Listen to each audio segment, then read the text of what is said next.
আসসালামু আলাইকুম, কেমন আছেন সবাই? আশা করি অনেক ভালো। অ্যালাইক এই ক্রিমটি নিয়ে কিন্তু সবারই অনেক জানার ইচ্ছা ছিল যে অ্যাকচুয়ালি ক্রিমটি কেমন। আমি দুইটা ইউজ করেছি, তো আজকে চিন্তা করলাম যে দুইটার ইউজ করার পর যে রেজাল্ট আমি পেয়েছি সেজন্য আজকে রিভিউটা দিই। আমার কাছে মনে হয়েছে এই অ্যালাইক ক্রিমটা ইউজ করে আমার স্কিন অনেক সফট হয়েছে, অনেক ব্রাইট হয়েছে, স্কিন অনেক বেশি গ্লোয়িং হয়েছে এবং স্পট ছিল কিছু সেগুলো চলে গেছে।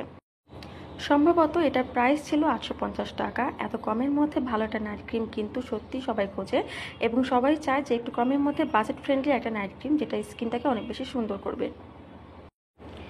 অনেক নাইট ক্রিম আছে যেগুলো ইউজ করলে মুখের অনেক ক্ষতি হয়, যেমন লোম ওঠা, স্কিন অনেক কুঁচকে যাওয়া, স্কিনে অনেক ধরনের র্যাশেস ওঠা, কিন্তু এইটা ইউজ করে আমি কোনো ধরনের কোনো সাইড এফেক্ট এখনও পর্যন্ত পাইনি। মূলত নাইট ক্রিম ইউজ করতে হয় 2 থেকে 3টা, এর বেশি না। একটা ক্রিম যদি আপনি নাইট ক্রিম যদি 2 থেকে 3টার বেশি ইউজ করেন তখনই কিন্তু স্কিনে সাইড এফেক্ট দেখা দেয়।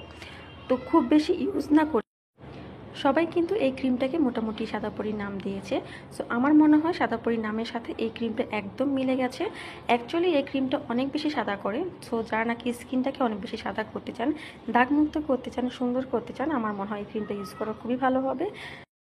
এই ধরনের নাইট ক্রিমগুলো ইউজ করলে কিন্তু অবশ্যই সানস্ক্রিন ইউজ করতে হবে দিনের বেলা, তা না হলে কিন্তু স্কিন খারাপ হতে পারে।